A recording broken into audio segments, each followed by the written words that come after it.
The thrust in all its forms is one of the most useful tools in fencing with the longsword. In our last video on the subject, we looked at the core concepts and mechanics of the thrust and how they are executed. For this iteration on how to stab good, we'll be adding a new series of techniques to using the thrust, as well as the critical aspect of defending against it.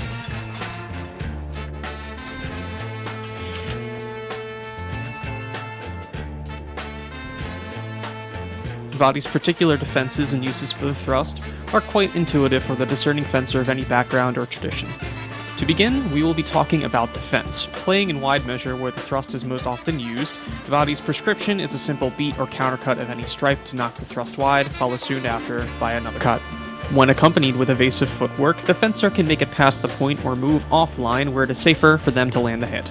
Should both fencers be closer, where a lunge is used to thrust or a cut that ends as a thrust is thrown, pairing with the extended guards and responding to the pressure with rotare might just be more useful. So these defenses work best against overwhelming attacks with explosive footwork, such as this attempted half-sword.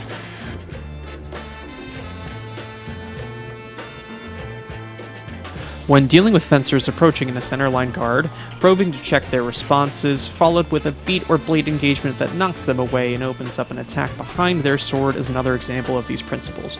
We may also provoke the opponent to spring their plan from a measure in tempo where we may counter it on our own terms.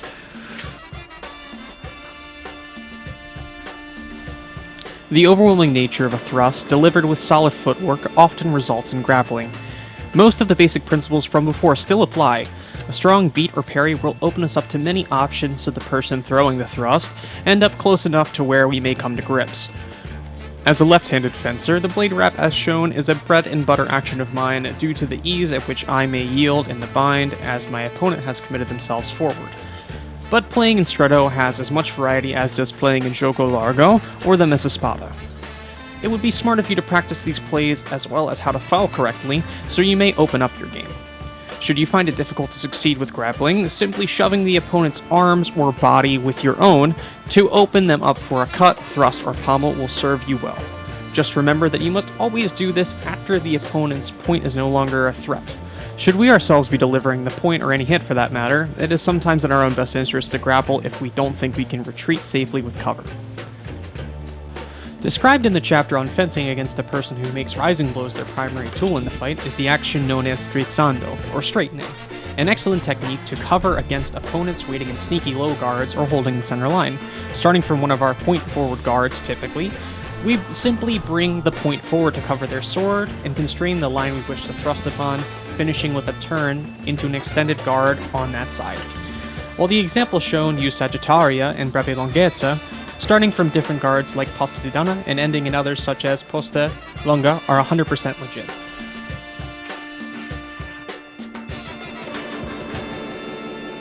It should be noted that turning into a cross-wrist position to thrust is quite difficult. You should consider using this style of thrust to set up a rotare as shown. Equally so, should you see your thrust landing short, you may always turn a rotare against the opponent as you see your point fail. This thrust may also lend itself to ending in Stretto play, providing a more than adequate threat of the point along with the coverage of angles commonly exploited mid-thrust. Above all, these techniques provide the correct timing and constraint of the opponent necessary to land the hit. As we should well know, the jewel of Vadi's art is the mezzo tempo. And in one of his chapters on playing at the Mezza Spada, he provides us with a specific thrust that utilizes the concept of mezzotempo and much the same mechanics found in the typical mezzotempo cut. This time instead of hitting with the edge, we land with the point. A threat of the edge or the point is necessary to draw our opponent from their guard and into the bind, followed soon after by a reverso to scramble our opponent's decision-making. From the cover formed after the reverso, we turn our sword into Breve Longhezza to sink the point around the opponent's cover. Simple, cunning, and effective. This action nearly mirrors drizzando, except instead of turning into the angle through thrust, we turn around it.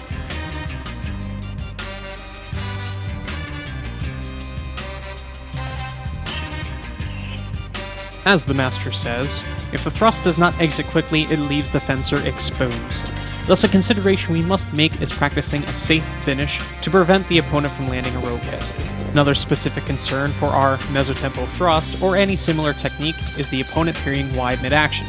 Should you find yourself in this position, the safest continuation is rotare. Turning your hands towards the pressure and throwing a cut to the opposite side will result in more favorable odds for yourself should you be countered this way.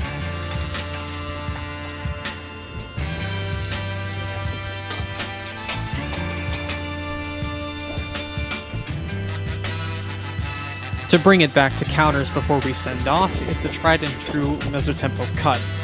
Pairing with a point-high, hands-low position such as posta frontale, followed by dropping the cut on the opponent after their point is no longer a threat, is a high percentage counter to the thrust and just generally spicy as shit.